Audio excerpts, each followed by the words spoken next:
18:19. విత్తువాని గూర్చిన ఉపమాన భావం వినుడి.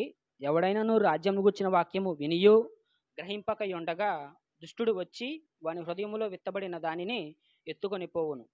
త్రోవ ప్రక్కను విత్తబడిన వాడు వీడే. చాలండి. మరి మన వాక్య సహాయ నిమిత్తం ప్రార్థన చేసుకొని మరి వాక్యోపదేశానికి సహోదరులు సిద్ధపడి ఉండగా వారికి సమయాన్ని ఇద్దాం. మరి ప్రార్థన చేసుకుందాం. ప్రార్థన. మహాపరిశుద్ధుడైన మా ప్రియ పరలోకపు తండ్రి, దయాదక్షిణపునుడా, కృపా సంపత్తి గలవాడ నైనా, మహోన్నతుడైన దేవ, ఇదిగోండి తండ్రి, మరి కీర్తన ద్వారా మీ నామాన్ని మహింపరిచాం, ఘనపరిచాం, నైనా కీర్తించాం తండ్రి. మరి వాటి యందు మీరు సువాసన ఆగ్రహించారని, వాటి యందు మీరు సంతోషించారని విశ్వసిస్తున్నాం తండ్రి. మరి ఇప్పుడు తండ్రి, మరి ఆరాధనలో ప్రథమ భాగమైన వాక్యోపదేశానికి మేము వెలుచుండగా తండ్రి, మరి మీ కుమారులు మా సహోదరులు నిలువబడి మరి మీ మాటలు వినిపించుండగా తండ్రి, మరి ఆ వాక్యమునైనా మా ఆత్మీయ ఎదుగుదలకు మరి సంఘము క్షేమాభివృద్ధి చెందుటకు సహాయకారిగా ఉన్నట్లు మీ కృప చూపించండి. మాట్లాడుతున్న మీ కుమారుని కన్నా తండ్రి నైనా మరి సమయానుచితమైన జ్ఞానమును శక్తిని అనుగ్రహించి నైనా మరి మా మా ఆత్మీయ మేలుల కొరకు తగిన విధంగా ప్రవచించే విధంగా మీ కృప చూపించమని అడిగి వేడుకుంటూ ఈ చిన్ని ప్రార్థనను మా ప్రభును రక్షకుడైన యేసుక్రీస్తు పరిశుద్ధ నామములో అడిగి వేడుకుంటున్నాం తండ్రి. ఆమె. మరి మన మధ్య ఉన్న సహోదరులు సువార్తకు సిద్ధపడి ఉన్నారు. వాక్యాన్ని ఉపదేశిస్తుండగా ఆసక్తితోనూ శ్రద్ధతోనూ ఆలకించి మరి దానికి తగినట్టుగా జీవించాలని మీ అందరిని కోరుకుంటూ మరి సమయాన్ని వారికి అప్పగిస్తున్నా. వారు వచ్చి మనకు ఉపదేశిస్తారు.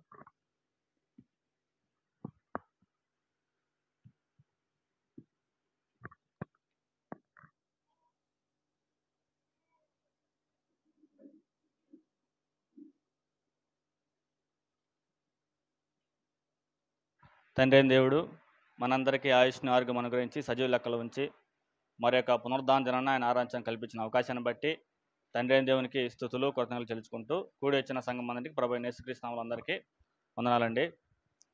చదవబడిన లేఖన భాగంలో ఈరోజు మనం ఆలోచించే అంశం ఏంటంటే, సాతాను ఎవరు, సాతాను ఎలా వచ్చాడు, సాతాను పనేంటి. మనందరికీ ఒక ప్రశ్న ఉంటుంది. ఇప్పుడు దేవుడు ఎవరు? సార్వభౌముడు, సర్వశక్తిమంతుడు. భవిష్యత్తు ఎరిగిన వ్యక్తి ఎవరు? దేవుడు. మనుషులు పాపానికి కారణం ఎవరు? సాతాను, దురాశ. మనిషిలో దురాశ ఉంటుంది, సాతాను శోధిస్తాడు అనమాట. ఇది తెలిసిన దేవుడు సాతాన్ని ఎందుకు ఉంచాడు భూమి మీద? అసలు సాతాను ఎవరు, ఆయన ఎలా వచ్చాడు, ఆయన ఉనికి ఏంటి, ఆయన కూడా వాడి ఉనికి ఏంటి, వాడి పని ఏంటి, మరి అన్నీ తెలిసిన దేవుడు, సర్వశక్తిమంతుడైన దేవుడు, దేవుడు సాతాన్ని ఎందుకు ఉంచాడు, భవిష్యత్తు ఎరిగిన దేవుడు సాతాన్ని ఎందుకు ఉంచాడు అనేది మనం ఆలోచించాలి. ముందుగా సాతాను ఎవరు అనే దాన్ని చూద్దాం. ఇందాక చదవబడిన లేఖనంలో దుష్టుడు వచ్చి హృదయంలో వెత్తబడిన వాక్యాన్ని ఎత్తుకొనిపోనమాట. కాబట్టి ఈరోజు మనం సాతాను గురించి ఆలోచిద్దాం. ఈరోజు చాలామంది సాతాను అంటే ఏమంటారంటే, సాతాను లేడు, ఎవరు లేరండి, సాతాను అనేవాడే లేడు, అదొక కథ, అదొక వ్యక్తిత్వం, అదొక పోలిక అని అంటారు చాలామంది అనమాట. కాబట్టి సాతాను ఉన్నాడా లేడా బైబిల్లో స్పష్టంగా చెప్పడం అన్నమాట. సాతాను ఎవరై ఉండొచ్చండి? సాతాను ఎవరు అనుకున్నమాట. ఎవరై ఉండొచ్చు సాతాను? దైవత్వంలో ఉన్నారు ఒక ముగ్గురు వ్యక్తులు. దైవత్వంలో ఎవరున్నారు? దేవుడు, యేసుక్రీస్తు, పరిశుద్ధాత్మ అన్నమాట. నాలుగో వ్యక్తి ఎవరు ఉన్నారా? లేరన్నమాట. అంటే సమానులు. ఎవరు? దేవుడు కానీ, యేసుక్రీస్తు కానీ, పరిశుద్ధాత్మ కానీ సమానత్వం ఉంది. ఎక్కడ? నిత్యత్వంలో అన్నమాట. వాళ్ళు సంకల్పించారు మానవ జన్మ గురించి. పోనీ ఈ సాతాను దైవత్వంలో ఒక వ్యక్తి కాదు, మనుషుల్లో ఉన్న వ్యక్తి. మొట్టమొదటి మనిషి ఎవరు? ఆదాము. దైవత్వంలో వ్యక్తి కాదు, మనుషుల్లో వ్యక్తి కాదు. మరి ఎవరైనా వచ్చండి? జంతువుల్లోనా? దేవుడు నిర్మించినప్పుడు ఎవరు నిర్మించారు? ముందు జంతువులు నిర్మించాడన్నమాట. జంతువుల్లో ఏమన్నా ఒక వ్యక్తి? మరి మొదట సర్పంలో ఉన్నాడు. సర్పంలో ఉన్నాడు. సర్పాన్ని వాడుకున్నాం అంతే. కాబట్టి సాతాను ఎవరు కాదు? జంతువులో ఒక వ్యక్తి కాదు, దైవత్వంలో ఒక వ్యక్తి కాదు. అంటే దైవత్వంలో నాలుగో వ్యక్తి ఎవరు లేరు, ముగ్గురే ఉన్నారన్నమాట. ఎవరు? తండ్రి, కుమారుడు, పరిశుద్ధాత్మ అన్నమాట. వీళ్ళు ముగ్గురే ఉన్నారన్నమాట. దేవుడు సంకల్పిస్తాడు, యేసుక్రీస్తు ప్రాణం పెడతాడు, పరిశుద్ధాత్మ వచ్చి మనుషుల్ని పరిశుద్ధపరుస్తాడు. ఆయన పరిచయం ఆయనకు ఉంది కాబట్టి వాళ్ళ పరిస్థితి వేరన్నమాట. ఇప్పుడు సాతాను ఎవరంటే దైవత్వంలో వ్యక్తి కాదు, మనుషుల్లో కాదు. మనిషి అయితే మనిషి కనపడాలి, మనుషుల్లో ఉన్న మనిషి కాదు, జంతువులు కాదు. మరి ఎవరైనా వచ్చండి? ఒకసారి కొలస్సీ రాసిన మొదటి పత్రిక కొలస్సీ పత్రిక 1వ అధ్యాయం, కొలస్సా పత్రిక 1వ అధ్యాయం 16 వచ్చింది. ఒకసారి కొలస్సా పత్రిక 1వ అధ్యాయం 16 వచ్చిన. ఏలయనగా ఆకాశముందున్నవి భూమి మీద ఉన్నవి దృశ్యమైనవి కానీ అదృశ్యమైనవి కానీ అవి సింహాసనములైన ప్రభుత్వములైన ప్రధానులైన అధికారులైన సర్వము ఆయన యందు సృష్టింపబడిను. కాబట్టి దృశ్యమైనవి కానీ అదృశ్యమైనవి కానీ సర్వం మొత్తం ఎవరు నియమించారండి? దేవుడు, యేసుక్రీస్తు, పరిశుద్ధాత్మ వీళ్ళ ఆధీనంలో వచ్చేసినమాట. అప్పుడు సాతాను ఎవరు? స్వయంభవుడా, అంటే తనకు తాను ఉన్నవాడా? ఇప్పుడు దేవుడు ఎలా ఉన్నాడు? తనకు తానుగా ఉన్నాడన్నమాట. యేసుక్రీస్తు ఎలా ఉన్నాడు? తనకు తానుగా ఉన్నాడు. పరిశుద్ధాత్మ ఎలా ఉన్నాడు? తనకు తానుగా ఉన్నాడు. స్వయంభవుడా అంటే ఇక్కడ ఈ వచనం చూస్తుంటే ఆకాశం ఉన్నవి భూమి మీద ఉన్నవి దృశ్యమైనవి కానీ అదృశ్యమైనవి కానీ. దృశ్యమైనవి అంటే కంటికి కనపడే సూర్యుడు, చంద్రుడు, నీళ్లు, ఆకాశం, భూమి, మానవుడు, జీవము, జంతువులు, ఇవి కంటికి కనపడమాట. కంటికి కనపడిన ఏంటి? పరలోకం, దేవుడు, దైవత్వం, సాతాను, ఇవన్నమాట. దృశ్యమైనవి కానీ అదృశ్యమైనవి కానీ సర్వమును సింహాసనలైన ప్రభుత్వాలను ప్రధానులైన అధికారులైన ఆయన యందు సృజింపబడిను. పుట్టించిన ఎవరు? సాతాన్ని. అంటే మనకు క్లారిటీ ఏంటంటే సాతాను స్వయంభవుడు కాదు, తనకు తానుగా ఉన్నవాడు కాడు. అంటే దాని అర్థం ఏంటంటే పవర్ లేదు ఎవరికి? స్వయంభవుడిగా ఉన్నవాడికి ఏముంటుంది? పవర్ ఉంటుంది అన్నమాట. అంటే ఒకని చేత ఏర్పరచబడిన వాడు ఎవరు? సాతాను. అప్పుడు ఎవరై ఉండొచ్చు అనేది మనం ప్రశ్న వేసుకుంటే దైవత్వంలో వ్యక్తి కాదు, మనిషి కాదు, జంతువుల్లో కాదన్నమాట. పోనీ సాతానుగానే పుట్టించాడా దేవుడు ఏమన్నా? దేవుడు చెడ్డవాడిని పుట్టిస్తాడా? సాతాను ఎవరండి? మంచివాడా చెడ్డవాడా? సాతాను చేసిన ఒక మంచి పని చెప్పండి. ఎంతసేపు ఆలోచించకూడదు, ఏం చేయలేవాడు. సాతాను చేసిన మంచి పని ఏమీ లేదన్నమాట. చెడ్డదానికి కారకుడు ఎవరు? సాతాను అన్నమాట. సాతాను మంచివాడు చెడ్డవాడా? చెడ్డవాడు. ఇంత చెడ్డవాడిని దేవుడు పుట్టిస్తాడా?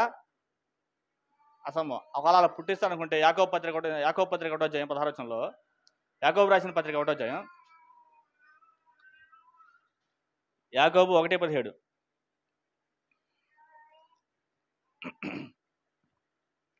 నా ప్రియ సహోదరులారా మోసపోకుడి, శ్రేష్టమైన ప్రతి ఈవియు సంపూర్ణమైన ప్రతి వరమును పరసంబంధమై జ్యోతిర్మయుడు తండ్రి యొద్ద నుంచి వచ్చును. అంటే దేవుని యొద్ద నుంచి ఏమొచ్చింది? కేవలం శ్రేష్టమైనది మాత్రమే వచ్చిందన్నమాట. శ్రేష్టమైన ప్రతి ఈవియు సంపూర్ణమైన ప్రతి వరమును పరసంబంధమైనది తండ్రి యొద్ద నుంచి వచ్చినమాట. శ్రేష్టమైన మొత్తం ఎక్కడి నుంచి వచ్చింది? తండ్రి యొద్ద నుంచి వచ్చిందన్నమాట. చెడు రాదు. మరి సాతాను ఎవరై ఉండొచ్చు? మొదట మంచివాడై ఉండొచ్చు, తర్వాత చెడ్డవాడై ఉండొచ్చు అన్నమాట. అంటే దేవుడు చాలా మంది బోధ కూడా ఉందండి. లోకంలో ఒక బోధ ఉంది. ఏంటంటే దేవుడు సాతానుగానే పుట్టించాడు, ఒక చెడ్డవాణిగానే పుట్టించాడు అనే బోధ ఉంది. అది తప్పు, పూర్తిగా తప్పు. ఎందుకు తప్పు అంటే యాకోబు పత్రిక ఏం చెప్పింది? శ్రేష్టమైన ప్రతి ఈవియు సంపూర్ణమైన ప్రతి వరమును పరసంబంధమని తండ్రి యొద్ద నుంచే వచ్చునమాట. దేవుడు ఎలాంటి ఇస్తాడు? శ్రేష్టమని ఇస్తాడు. చెడ్డవి ఎవరికి ఇవ్వడం? మనిషికి ఇవ్వడమాట. దేవుడు శ్రేష్టమైన మాత్రమే ఇస్తాడన్నమాట. ఈ బోధ అనేది చాలా మనుషుల్లో, చాలా మంది ఇప్పటికీ బోధకుల్లో కూడా ఉంది. దేవుడు శ్రేష్టమైన మాత్రమే ఇస్తాడు. దేవుడు సాతానుగా చెడ్డవాడిగా పుట్టించలా. ఒకవేళ దేవుడు అలా పుట్టిస్తే తప్పెవరదండి?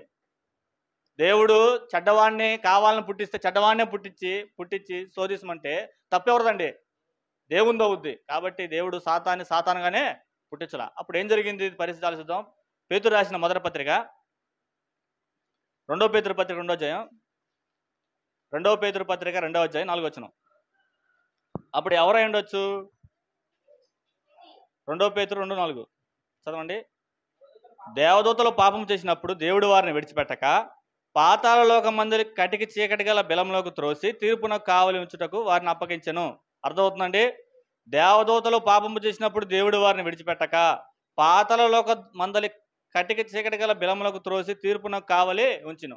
దేవదూతలు పాపము చేసినప్పుడు దేవుడు వారిని విడిచిపెట్టక. మన దృష్టిలో పాపం అంటే ఏంటండి? వ్యభిచారం ఒక పాపం, దొంగతనం ఒక పాపం, మోసం ఒక పాపం, అసూయ ఒక పాపం, ఈ ఒక పాపం అంట. అసలు పాపం అంటే ఏంటండి? దేవుడు చెప్పే పాపం అంటే ఆజ్ఞాతిక్రమమే పాపం. దేవతలు శరీర సంబంధుల అంటే ఆత్మ అన్నమాట. అంటే కంటికి కనపడదు. ఏది? దేవదూత. శరీరం కాదు. సాతానికి ఏం లేదు, శరీరం లేదన్నమాట. దేవతలకు ఏం లేదు, శరీరాలు ఉండవు. కాబట్టి పాపం అంటే ఏంటి? ఇప్పుడు దేవతలు పాపం చేసినప్పుడు దేవతలు ఎక్కడ పాపం చేశారు? దేవదూతలు పరలోకం పాపం చేశారన్నమాట. ఏందా పాపం? యోధా రాసిన పత్రిక, యోధా పత్రిక 1:6. యోధా పత్రిక 1:6. మరియు తమ ప్రధానత్వం నిలుపుకొనక తమ నివాస స్థలం విడిచిన దేవదూతలను, అంటే ఏం జరిగిందండి? మరియు తమ ప్రధానత్వం నిలుపుకొనక తమ నివాస స్థలం విడిచిన దేవదూతలు మహాదినము జరుగు తీర్పు వరకు కటిక చీకటిలో నిత్య పాశములతో ఆయన బంధించి భద్రము చేసెను. అంటే పాపం జరిగింది ఎక్కడ? పరలోకంలో పాపం జరిగింది, నిత్యత్వంలో పాపం జరిగింది. ఏంటి ఆ పాపం? ప్రధానత్వం నిలుపుకొనక అన్నమాట. అంటే దేవుని దృష్టిలో పాపం ఏంటంటే, దేవుడు ఒక ఆజ్ఞ ఇచ్చి అది చేయకపోతే అది పాపం. దేవుడు ఒక ఆజ్ఞ ఇచ్చి దాన్ని జరిగించకపోతే అదేంటిది? ఇప్పుడు ఆదాం గారికి దేవుడు ఏమిచ్చాడు? పండు తినొద్దని చెప్పాడనమాట. అది ఆజ్ఞ. పండులో ఉందా, ఆజ్ఞలో ఉందా? పండులో ఏం లేదు. అలాగే దేవుడు పరలోకంలో ఏమిచ్చాడు? వాళ్ళకి ఒక అధికారాన్ని ఇచ్చాడు, ప్రధానత్వాన్ని ఇచ్చాడు. ఎవరికి? దేవదూతలకి. వాళ్ళు ఏం చేస్తారు దాన్ని? మీరే దేవుడి దగ్గర ఒక క్వాలిటీ ఉంటుంది, దాన్ని గుర్తుపెట్టుకుని. ఏదంటే దేవుడు ఎప్పుడు బలవంతం చేయడు మనిషిని. పరలోకమైన దూతలైనా సరే, మనమైనా సరే ఇలాగ ఉండాలి, ఖచ్చితంగా అలా ఉండటానికి అలాగే మేనిఫెస్టో ప్లాన్ ఉంది, చిచ్చేస్తే వెలిగిద్ది, అలా తయారు చేయాల. స్వేచ్ఛ ఉంది ఎవరికి? దేవదూతలకు స్వేచ్ఛ ఉంది, మనకి స్వేచ్ఛ ఉందన్నమాట. అప్పుడు ఆ స్వేచ్ఛను తీసుకొని వాళ్ళు ఏం చేశారు? పాపం జరిగించారన్నమాట. అంటే దేవుడు ఖచ్చితంగా ఇంకా పాపం చేయకుండా మనిషిని అలాగే ఉంచలా. అంటే మనుషులు ఏముంది? స్వేచ్ఛ ఉంది. నువ్వు ఏ మార్గం అనుకుంటావో అది మన చేతిలో పెట్టాడు. ఎవరు? దేవుడు అన్నమాట. అంటే దేవుడికి ఎలాంటి వ్యక్తులు కావాలంటే చిచ్చేస్తే వెలిగే వ్యక్తులు వద్దు, రోబోటిక్ వద్దు. రోబోటిక్ ఏంది? చిచ్చేస్తే వెలిగిద్ది, నడమంటే నడిచిద్ది, పడుకోమంటే పడుకుంటుంది అన్నమాట. కానీ దేవుడికి అలాంటి వ్యక్తులు కావాలన్నమాట. శోధింపబడి శోధన జయించి నిలబడిన వ్యక్తే జీవకిరటాన్ని పొందునమాట. ఆ స్వేచ్ఛనిచ్చాడు మనిషికి. దేవదూతకైనా సరే, మనిషికైనా సరే ఆ స్వేచ్ఛనిచ్చాడన్నమాట. ఏమని? ఏ స్వేచ్ఛ? పాపం చేయమని కాదు, సరైన మార్గం చేతులు పెట్టాడన్నమాట, ఏదో అన్నమాట. కాబట్టి ఇప్పుడు దేవదూతల పాపం అంటే ఏందా? పాపం అండి ప్రధానత నిలుపుకోవాలన్నమాట, ఆజ్ఞలను మేరన్నమాట. ఇప్పుడు చెప్పండి, సాతాను ఎవరు? దైవత్వంలో వ్యక్తి కాదు, మనుషుల్లో వ్యక్తి కాదు, జంతువుల్లో ఉన్న వ్యక్తి కాదు. పోనీ ఎవరైండొచ్చు బైబిల్ ప్రకారంగా? దేవదూతలో పాపం చేసినప్పుడు దేవుడు వారిని విడిచిపెట్టక కటికి చీకటి గల బిలంలోకి త్రోసి తీర్పునకు కావలి ఉంచెను. ఏంటి ఆ పాపం? మరియు తమ ప్రధానత్వం నిలుపుకొనక తమ నివాసస్థలం విడిచిన దేవతలు మహాదినము జరుగు తీర్పు వరకు కావలిలో ఉంచినాం. కాబట్టి ఏం నిలుపుకోలేదండి? ప్రధానత్వం నిలుపుకోవాలన్నమాట. అంటే ఒక స్థాయి నిలుపుకోవాలా. దేవుడు ప్రతి మనిషికి స్థాయి ఇస్తారన్నమాట. దావీదుకి స్థాయి ఇచ్చాడా? ఇచ్చాడు. అబ్రహాం గారికి స్థాయి ఇచ్చాడా? ఇచ్చాడన్నమాట. అలాగే ప్రతి మనిషికి దేవుడు ఏం ఇస్తాడు? ఒక స్థాయిని ఇస్తాడు. దాన్ని నిలుపుకోకపోవటం ఏంటది? అది కూడా పాపమే అన్నమాట. అంటే దేవదూతలు పాపం చేసినప్పుడు దేవుడు వారిని విడిచిపెట్టక అన్నమాట. ఎవరు ఎక్కువ అండి? మనం ఎక్కువ, వాళ్ళు ఎక్కువ? దేవునికి మనమే కుమారులు. కానీ పాపం విషయంలో మనము వాళ్ళని భేదం లేదన్నమాట. దేవదూతలను కూడా ఏం చేయాలి? దేవుడైనా విడిచిపెట్టక తీర్పునకు కావలి ఉంచి కటికి చీకటి బెల్లంలో త్రోసి తీర్పులోకి కావలి ఉంచాను. కాబట్టి ఈ పాఠంలో సాతాను ఎవరంటే దేవదూతల్లో ఒకడై ఉండవచ్చు. ఎవరై ఉండొచ్చు అండి? దేవదూతల్లో ఒకడు అయి ఉండొచ్చు అన్నమాట. ఎందుకంటే మనిషి కాదు, దైవత్వంలో వ్యక్తి కాదు, పోనీ స్వయంభవుడు కాదు, కలిగి ఉన్నది ఏది ఆయన లేకుండా కలగలేదు. అంటే దేవుడు నిర్మించిన వస్తువులు ఈ భూమి మీద ఉనికి ఉందంటే అది ఎవరి వల్ల వచ్చింది? దేవుని వల్ల వచ్చిందన్నమాట. పోనీ దేవుడు సాతానుగానే పుట్టించాడా? చెడ్డవాడిగా పుట్టించాడా? లేదు. మొదట పాపం చేయటం తర్వాత వాళ్ళు ఏమయ్యారు? వెలివేయబడ్డారన్నమాట. అప్పుడు దేవుడు వాళ్ళకి ఏమిచ్చాడు? పర్మిషన్ ఇచ్చాడన్నమాట. ఏమని? శోధించుకో, ప్రయత్నించు. నీ శోధనకు విని ఎవరైతే వెళ్ళిపోతారో వాళ్ళందరూ ఎక్కడికి వెళ్ళిపోతారు? నీతో పాటు. అందుకే అపవాదికిని వాని దూతలకి సిద్ధపరిచిన నిత్యాగ్ని. నిత్యాగ్ని ఎవరికండి? నిత్యాగ్ని ఎవరికి? మనిషికి కాదు, అపవాదికి వాని దూతలకి సిద్ధపరిచిన నిత్యాగ్నిలోనికి పోవుడి అన్నమాట. ఎవరికి? అపవాదికి వాని దూతలకి. మనం పాపం చేసి మనం కావాలని తెచ్చుకుంటున్నాం. ఏంటిది? నిత్యాగ్ని. నరకం మన కోసం చేయాల దేవుడు. ఎవరి కోసం చేశాడు? అపవాదికి వాని దూతలకి. మనం కావాలని మనం శోధనకు పడిపోయి శోధన జయించలేక ఓడిపోయి సాతాను చేతిలో ఎక్కడికి వెళ్తున్నాం? నిత్యాగ్నిలోనికి వెళ్తున్నాం. అయినా కానీ దేవుడు ఏంటంటే క్రీస్తుని పంపించి లోకం నుంచి ఏం చేశాడు? మనల్ని విమోచించాడన్నమాట. కాబట్టి విమోచన సంకల్పం ఇది. సాతాను నుంచి మనల్ని ఏంటండి? విమోచించాడు. పాపాన్ని నుంచి మనం చేశాడండి, విమోచించాడన్నమాట. కాబట్టి సాతాను ఎవరైనా ఉండొచ్చు అంటే ఎవరైనా వచ్చండి దేవదూతల్లో ఒకడే ఉండొచ్చు అన్నమాట. దేవునికి పక్షపాతం ఉండదు. వాళ్ళైనా సరే మనమైనా సరే పాపం చేస్తే ఎడగెళ్తామండి నరకానికి వెళ్ళిపోవాల్సిందన్నమాట. కాబట్టి స్వయంభవుడు కాదు, తనకు తాను ఉన్నవాడు కాదు. దేవుడే నిర్మించాడు ఎవరిని? సాతాన్ని. చెడ్డవాడిగా పుట్టించాడా? కాదు. ఈ బోధ చాలా ఉందండి. సాతానుగా పుట్టించాడు, చెడ్డవాడిగా పుట్టించాడు. ఎందుకు అంటే శోధించడానికి అంటారన్నమాట. లేదు ముందు మంచివాడే, తర్వాత ఏమండొచ్చు చెడ్డవాడు అన్నమాట. దేవుడు ఎప్పుడు చెడ్డవాడిని ఏం చేయడు? పుట్టించాడు. అప్పుడు తప్పెవరిదిద్దండి? తప్పెవరిదైద్ది? దేవునితో అయిద్ది. దేవుడు సాతాన్ని సాతానుగానే పుట్టించి చెడ్డవాడినిగా పుట్టించి నువ్వు మంచి ఏమంటే ఎలా చేస్తారు? అప్పుడు తప్పెవరిదవుద్ది? దేవుడు. కాబట్టి సాతాను కూడా మొదట మంచివాడే ఉండి తర్వాత ఏమాడు? కాబట్టి తమ ప్రధానత్వం నిలుపుకొనక తమ నివాసస్థలం ఇచ్చిన దేవతలు మహాదినం జరుగు తీర్పు వరకు కావాలి ఉంచాడు. కాబట్టి ఇప్పుడు ఎవరండి సాతాను? దేవదూతల్లో ఒకడే ఉండొచ్చు అన్నమాట. అప్పుడు సాతాను పని ఏందండి అంటే సాతాను కంటి కనపడ్డ ఒకసారి లోకాసు వార్త 10వ అధ్యాయం 18వ వచనం చూడండి. లోకాసు వార్త 10వ అధ్యాయం 18వ వచనం.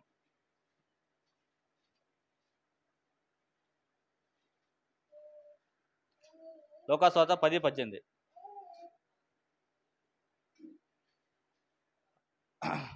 ఆయన సాతాను మెరుపు వలె ఆకాశం నుండి పడుట చూచితిని. ఇదిగో పాములను తోడేళ్లను త్రొక్కుటకు శత్రువులు బలమంతటి మీదను అధికారము అనుగ్రహించున్నాను. చూడండి, ఆ 70 మంది శిష్యులు సంతోషంతో తిరిగి వచ్చి, ప్రభువా, దెయ్యములు కూడా నీ నామం మాకు లోబడుచునని చెప్పగా, ఆయన సాతాను మెరుపు వలె ఆకాశం నుండి పడుట చూచితిని. ఏమాడండి ఇప్పుడు? సాతాను ఎలా వచ్చాడండి? ఆకాశం నుండి మెరుపు వలె పడుట చూచిని. శిష్యులు వచ్చి, దేవా, ప్రభువా, మీ నామంలో మాకు దయ్యాలు వెళ్ళిపోతాయి, పారిపోతాయి అన్నాడన్నమాట. అప్పుడు అమ్మట ఏమన్నాడు ఆయన? ఇప్పుడే వచ్చాడు సాతాను. ఎలా వచ్చాడు? మెరుపు వలె ఆకాశం నుండి పడుతా చూచినమాట. ఎవరు వచ్చారండి పైనుంచి? సాతాను అన్నమాట. సాతాను వచ్చాడంటే పర్పస్ ఏందండి? ఏదో ఒక పని ఉంది. మనకేముందండి? ఒక పని ఉంది. సాతాను కూడా ఏముందండి? ఒక పని ఉందన్నమాట. ఏంటి ఆ పని? సాతాను పని ఏంటి? మనం చూసాం. సాతాను ఎవరు అని ఆలోచించాం. సాతాను ఎవరండి? దైవత్వంలో వ్యక్తి కాదు, మనిషి కాదు, జంతువులు కాదన్నమాట. ఎవరై ఉండొచ్చు? దేవదూతల్లో ఒకడై ఉండొచ్చు అన్నమాట. అప్పుడు సాతాను చేసిన పని అంటే వాళ్ళు పాపం చేశారు కాబట్టి వెలివేయబడ్డారన్నమాట. అప్పుడు సాతాను పని ఏంటి? ఎలా వచ్చారంటే త్రోయబడ్డాడు. సాతాను పని ఏంటి? వాడి పని ఏంటి అంటే ప్రకటన గ్రంథం 12వ అధ్యాయం. ప్రకటన గ్రంథం 12వ అధ్యాయం. ప్రకటన గ్రంథం 12వ అధ్యాయం. ప్రకటన 12:9. కాగా సర్వలోకమును మోసపుచ్చు అపవాదనియు సాతాననియు పేరుగల ఆది సర్పమైన మహాఘట సర్పము పడద్రోయబడెను. అది భూమి మీద పడద్రోయబడెను. కాగా సర్వలోకమును మోసపుచ్చు అపవాదనియు సాతానని అన్నమాట. సాతాను పడిందండి సర్వలోకాన్ని మోసపుచ్చు అనమాట. సర్వలోకం అంటే ఆలోచించండి, ప్రపంచంలో ఎన్ని దేశాలు ఉన్నాయండి? 257 దేశాలు అనమాట. ఈ దేశాలు మొత్తంలో ఎవరి చేతిలో ఉంటాయి ఇప్పుడు? మీరు నిజంగా ఆలోచిస్తే అన్ని రాష్ట్రాల్లో, అన్ని జిల్లాల్లో, అన్ని దేశాల్లో ఎవరి పని ఉందండి? సాతాను పని ఉంది. అన్ని జిల్లాల్లో, అన్ని రాష్ట్రాల్లో, అన్ని దేశాల్లో దేవుని పని ఉందండి? కష్టం. కొన్ని ప్రాంతాల్లో కష్టం, కొన్ని ప్రాంతాలు ఇంకా ప్రభు తెలియని వీళ్ళు ఉన్నారన్నమాట. కానీ సాతాను పని ఉంది, అన్ని దేశాల్లో ఉంది. సాతాను పని ఏంటి? సర్వలోకాన్ని ఏం చేయటం? మోసం చేయటం అన్నమాట. సర్వలోకాన్ని 257 దేశాలు అంటే 257 దేశాలు ఎటు మళ్ళీ పాపం వైపు, మళ్ళీ ప్రపంచం మొత్తం ఎటుంది? సాతాను యొక్క మోసంలోనే ఉందన్నమాట. వాడి పని ఏంటండి? పుచ్చటం. మనలో ఎవరైనా సరే వేరే వ్యక్తుల దగ్గర డబ్బులు తీసుకొని ఇవ్వకపోతే అదేందండి? మోసపుచ్చడం అన్నమాట. మనలో ఏమైనా సరే ఆ డబ్బులు వస్తాయి, ఈ డబ్బులు వస్తాయి, ఆ డబ్బులు వస్తాయని కావాలని డబ్బుల కోసం పాపం చేసేదాన్ని ఏమంటారండి? పుచ్చటం అన్నమాట. మనలో ఎవరైనా సరే మనం బాగా నమ్మాడు, మనల్ని నమ్మాడన్నమాట, మోసం చేసాం, దాన్ని ఏమంటామండి? మోసం అన్నమాట. ఎవరు బుద్ధి అండి మోసం చేయటం? ఒక వ్యక్తిని మోసం చేయటం ఎవరు బుద్ధి అండి? సాతాను బుద్ధి అన్నమాట. జీవితంలో ఎప్పుడు ఎవరిని ఏం చేయకూడదు? మోసం. అవసరమైతే నువ్వు మోసపో, అవసరమైతే నువ్వు బలైపో, అంతేగాని ఎవరిని ఏం చేయకూడదు? మోసం చేయకూడదు అన్నమాట. మోసం చేయటం ఎవరి లక్షణం? ఇవ్వటం ఎవరి లక్షణం? ప్రాణం పెట్టాడు యేసు ప్రభు మనుషుల కోసం. యేసు ప్రభు లక్షణం కావాలా? సాతాను లక్షణం కావాలా? సర్వలోకాన్ని మోసం చేయటం ఎవరిదంటే సాతాను లక్షణం అన్నమాట. జీవితంలో ఎప్పుడు ఎవరిని ఏం చేయకూడదు? మోసం చేయకూడదు అన్నమాట. ఎవరిని చేయకూడదు అన్నమాట. భార్యను చేయకూడదు, స్నేహితులు చేయకూడదు, బంధువులు చేయకూడదు, ఎవరిని మోసం చేయకూడదు అన్నమాట. కాబట్టి మోసం చేసే బుద్ధి ఎవరిది? సాతాను అన్నమాట. సర్వలోకమును మోసం చేయవాడు అన్నమాట. ఎవరైనా ఎవడాడు? సాతాను అన్నమాట. అదే ఉంది ప్రకటన 12:9లో. కాగా సర్వలోకమును మోసపుచ్చుచు అపవాదనియు సాతాననియు పేరు గల ఆది సర్పమైన మహాఘట సర్పం పడదోయబడిను. అంటే సాతాను ఉన్నాడా లేడండి? పడదోయబడిను. వాడికి పేరుందా లేదండి? పేరుందా లేదండి? ఎన్ని పేర్లు ఉన్నాయి వాడికి? చాలా పేర్లు ఉన్నాయన్నమాట. ఎలా చెబుతారండి సాతాను లేడని? నాకు ఇప్పటికి అర్థం కాదు. సాతాను లేడు అని ఎలా చెబుతారు? ఇప్పటికి అర్థం కాదన్నమాట. పేరుందా? ఉంది. వాడి ఉనికుందా? ఉంది. వాడి కార్యక్రమాలు ఉన్నాయా? వాడి చర్యలు ఉన్నాయా? భూమి మీద ఉన్నాయి. వాడు పాడు చేసిన సమాజం ఉన్నారా?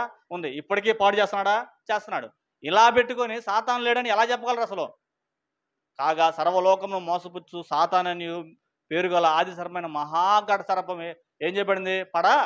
త్రోయబడింది అన్నమాట. ఇప్పటికీ సాతాను లేడు, సాతాను లేడు, సాతాను లేడు, నరకం లేదు అనే బోధలు ఇప్పటికీ మనుషులు జీర్ణించుకుపోయినాయి అన్నమాట. దాని నుంచి బయటకు రాలేకపోతున్నారు అన్నమాట. బైబిల్ అర్థం కావట్లేదా? చదవట్లేదా? ఏం అర్థం కాదు కొంతమందికి. కాబట్టి సాతాను ఉన్నాడన్నమాట. సాతాను పని ఏంటండి? సర్వలోకాన్ని మోసం చేయడం అన్నమాట. కాబట్టి మోసపుచ్చు ప్రతి వాడు ఎవరి సంబంధం అండి? ఈ భూమి మీద మోసపుచ్చోళ్ళు లేరండి? ఇన్కమ్ ట్యాక్స్, ఆ ట్యాక్స్ అని, ఈ ట్యాక్స్ అని, అయ్యని ఇవన్నీ మోసపుచ్చోళ్ళు ఎవరు లేరండి? మీకు ఆ డబ్బులు వస్తాయి కట్టండి, మీకు ఈ డబ్బులు వస్తాయి కట్టండి, లాటరీ కట్టుకోండి, ఈ కట్టుకోండి అని మోసపుచ్చే వాళ్ళు ఎవరు లేరండి? ఉన్నారు. కాబట్టి మోసపుచ్చు ప్రతి వాడు ఎవరి సంబంధం అండి? మోసం అనేది ఎక్కడి నుంచి వచ్చింది అసలు? సాతానికి సంబంధం. దేవుని దగ్గర మోసం అనే పదం ఉండదన్నమాట. దేవుడు ఎప్పుడే శ్రేష్టమైన ఇచ్చేవాడు అన్నమాట. కాబట్టి సాతాను పని ఏంటి? సర్వలోకాన్ని మోసం చేయటం అన్నమాట. అప్పుడు సర్వలోకంలో 3 కేటగిరీస్ ఉన్నాయి. ఎవరు? సంఘం ఉంది, మత్స్యాకం ఉన్నారు, లోకం ఉందన్నమాట. లోకాన్ని ఎలా మోసం చేస్తున్నాడు? విగ్రహారంతో అన్నమాట. ఇది దేవుడు కాదు అంటే మనిషి దైవాన్ని ఏం చేయాలి? ఆశ్రయించాలన్నమాట. ప్రతి మనిషి తాను పుట్టించిన దైవాన్ని ఏం చేయాలి? ఆశ్రయించాలన్నమాట. ప్రపంచంలో మీరు ఎక్కడ పోయినా సరే ఏదో ఒక దేవుడిని ఏం చేస్తూ ఉంటారు? కొలుస్తూనే ఉంటారన్నమాట. ఎవరో కొంతమంది తప్ప దాదాపు అందరూ కొలుస్తున్నారన్నమాట. అప్పుడు సాతాను ఇప్పుడు ఎలా మోసం చేస్తున్నాడు మనుషుల్ని? లోకాన్ని ఎలా మోసం చేస్తున్నాడు? దైవాన్ని మార్చి దేని పెట్టాడు? విగ్రహాన్ని పెట్టాడన్నమాట. దేవుడు ఎవరో? జీవం గలవాడు. అంటే ఆయన వింటాడు, చూస్తాడు, తీర్పు తీరుస్తాడు, ఏమైనా చేయగలడు. ఎవరు? దేవుడు. విగ్రహం ఏం చేయదు?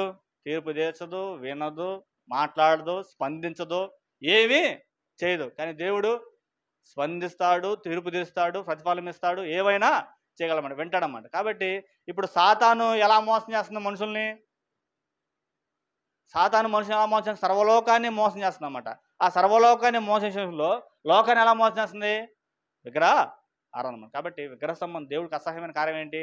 విగ్రహం అన్నమాట. చూడండి ఎన్ని వచ్చినాయండి దేవతలు? 3 దేవతలు అన్నమాట. అన్ని వచ్చినమాట. అంటే నచ్చినట్టు నచ్చిన వాళ్ళని నచ్చినట్టు ఏం చేయొచ్చు? నీకు నచ్చిన వాళ్ళని నువ్వు స్వీకరించవచ్చు అనే ఆ బోధ ఎవరిదండి? సాతాను. అలా మోసపుచ్చిన ఎవరండి? మళ్ళీ స్టైల్గా అంటారన్నమాట. మేము నచ్చిన వాళ్ళు మేము చేసుకుంటామండి అంటారన్నమాట. చేస్తుందే తప్పు. దాన్ని మళ్ళీ ఏమంటారు? స్టైల్గా మాకు నచ్చిన దైవం అండి, మా కుల దైవం అండి, మా ప్రాంతీయ దైవం అండి, మా గోత్ర దైవం అండి అంటారన్నమాట. కాబట్టి విగ్రహ సంబంధం విషయంలో ఎలా మోసేశాడు సాతాను? లోకాన్ని మొత్తం దైవాన్ని తీసి పక్కన పెట్టి అక్కడ ఏం పెట్టాడండి? విగ్రహాన్ని పెట్టాడనమాట. వాళ్ళనైనా ఇశ్రాయేలును కూడా పెట్టాడా? ఇశ్రాయేలును కూడా పెట్టాడనమాట. ఇశ్రాయేలు చాలా మంది యెహోవా దేవుని ఎరిగి, ధర్మశాస్త్ర గ్రంథాన్ని ఎరిగి, యెహోవా దేవుని కార్యాలు చూచి సముద్రం 2 పాయలు అయిపోయిన తర్వాత మొత్తం చూసిన తర్వాత కూడా మళ్ళీ ఏం చేశారంటే విగ్రహారాధన చేశారన్నమాట. మెలకు దేవతను, చాలా మంది బయలు దేవతని, అష్టరోత్ దేవతని, సూర్య దేవతని ఇవన్నీ చేశారండి. యెరూషలేము దేవాలయం తెచ్చేశారండి, ఆరాధన చేశారన్నమాట. వాళ్ళకి అర్థం కాదా? అర్థమైంది. కానీ సాతాను అంటే మోసం పుచ్చాడనమాట. మోసపుచ్చాడనమాట. ఏదో వీక్నెస్ పడుకుంటాడు, సాతాను మోసపుచ్చాడనమాట. కాబట్టి సాతాను ఎవరండి? అమ్మా సాతాను ఎవరమ్మా? ఐడియా ఉందా? సాతాను మిస్ అయ్యింది మీరైతే. సాతాను ఎవరండి? దేవదూతల్లో ఒకడనమాట. ఎలా వచ్చాడు? పాపం చేసి దేవుడు అతన్ని పడదబెట్టాడనమాట.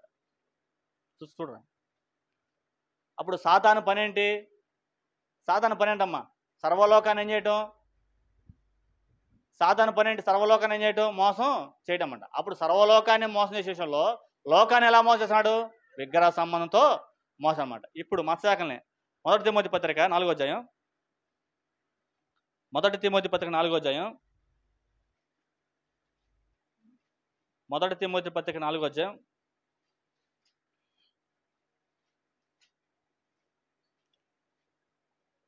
చదవండి ఒకటి నుంచి. అయితే 4వ అధ్యాయం 1వ వచనం. మొదటి తిమోతి పత్రిక 4వ అధ్యాయం 1వ వచనం. అయితే కడవరి దినములలో కొందరు అబద్ధికుల వేషధారణ వల్ల మోసపరచు ఆత్మలయందును దయ్యముల బోధయందును లక్ష్యముంచి, ఏంటంటండి, నేడు మత్స్యాకల్ని సాతాను ఎలా వాడుకుంటున్నాడు? నేడు మత్స్యాకలు ఎలా వస్తున్నాయి? పుట్టగొడుగుల్లో ఏమవుతున్నాయి? పుట్టుకొస్తున్నాయన్నమాట. దేవుడు ఎలా మోసపుచ్చున్నాడు మత్స్యాకల్ని చూడండి. అయితే కడవరి దినముల్లో, ఎప్పండి? చివరి దినాల్లో, ఇంకా సృష్టి యుగాంతం వచ్చేసింది అంతేకానమాట. కడవరి దినములో కొందరు అబద్ధికుల వేషధారణ వల్ల మోసపరచు ఆత్మల యందును దయ్యముల బోధ యందును లక్ష్యముంచి. దయ్యాల బోధ ఏందండి? దయ్యాల బోధ ఏంది? దయ్యాల బోధ అంటే ఏమీ లేదు. ఏది? దేవుడు చెప్పంది మొత్తం ఏంటిది? అది దయ్యాలా? సంఘంలో స్త్రీ బోధించవచ్చా? సంఘంలో స్త్రీ బోధించవచ్చా? ఎవరు? దేవుడు చెప్పాడా? చెప్పలా. అదే బోధ. బాప్తిసం నేలలో ముంచి ఇవ్వాలి, చిలకనిపిస్తున్నారు. ఏ బోధ అది? దయ్యం బోధ. అంటే దయ్యం కనిపెట్టిన బోధ ఇది అన్నమాట. బాప్తిసం ఎలా ఇవ్వాలి? ఒక వ్యక్తి పాపాన్ని గురించి సరి అయిన అవగాహన వచ్చినప్పుడు బాప్తిసం ఇవ్వాలన్నమాట.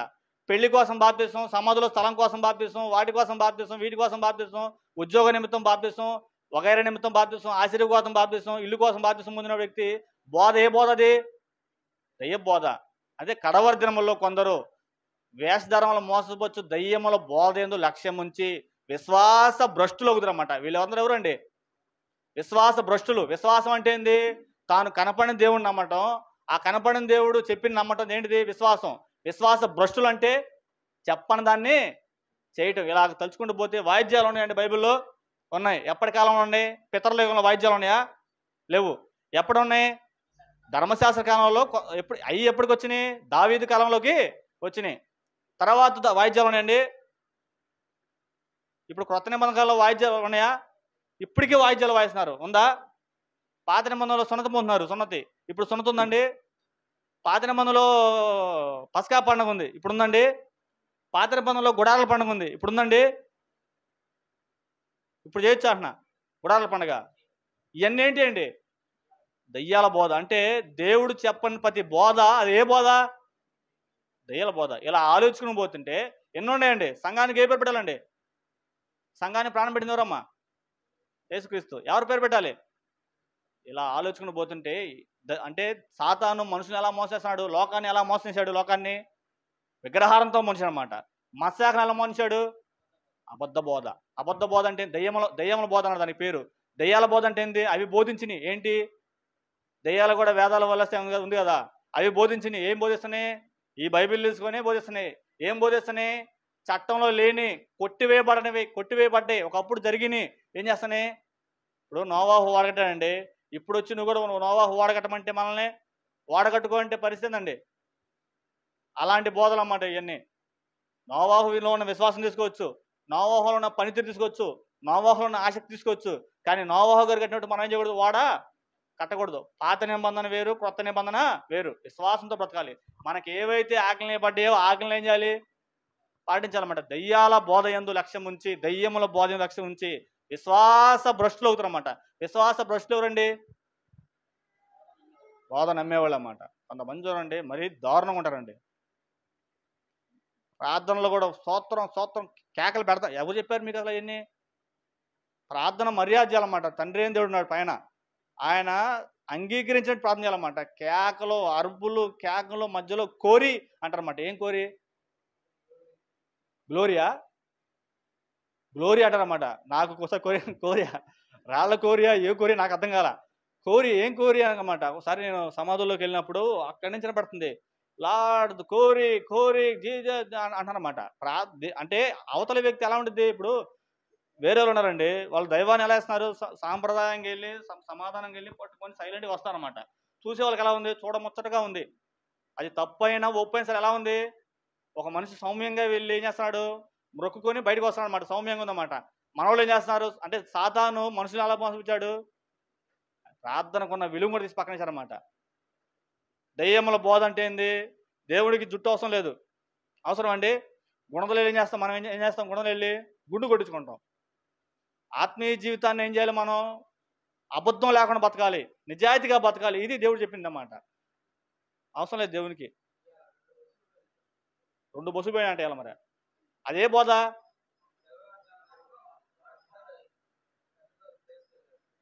చూడండి, అంటే ఇదేం బోధ అంటే సాతాను సర్వలోకాన్ని మోసం చేయవాడు.